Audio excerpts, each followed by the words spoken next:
spaces. In this conversation, I'm confused as to why the white settlers' view of what a boundary of property is becomes the basis by which they get to judge the indigenous people's claim to whether or not they own the land.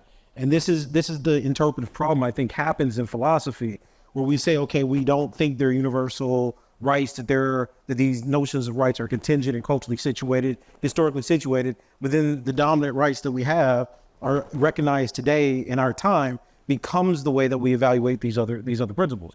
So if because I'm trying to figure out what gives the European the right to the land. So if the Europeans not in the country, they're not on the land, they're not making use of it.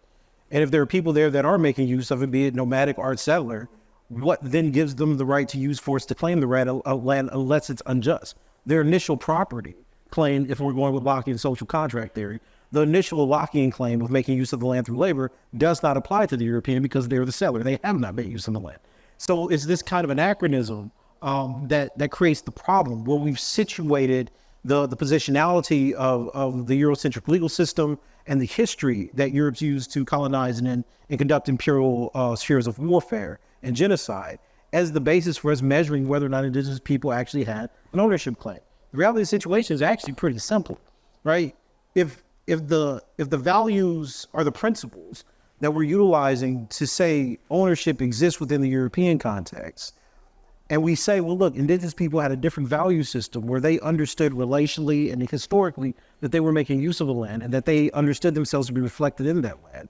What is the argument the Europeans used to then convince them otherwise? And the answer to that is there was no argument. It was just brute force.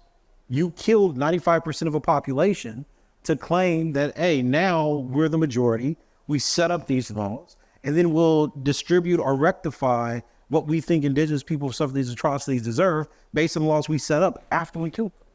Now, as a philosopher,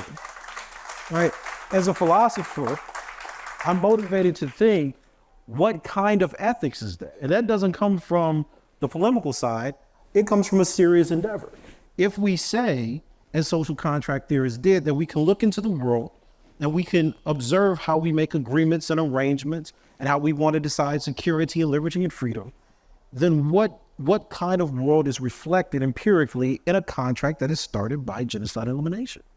And that's why I think these questions of ethics and morality need to be not only defined well, but understood well.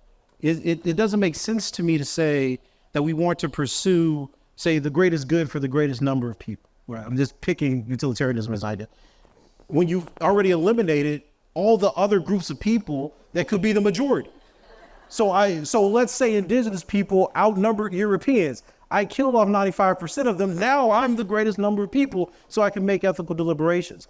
It's this process that formulates the basis of how we're having these debates today. And I think we need to be honest about that, because the intuition of a consequence or the maximizing of good or even the idea of property rights and ownership, these were things that were contested and not afforded to everyone. And now we're saying, but if it's afforded to everyone, that should be the standard by which we make moral and ethical deliberation. And I think that part's this off.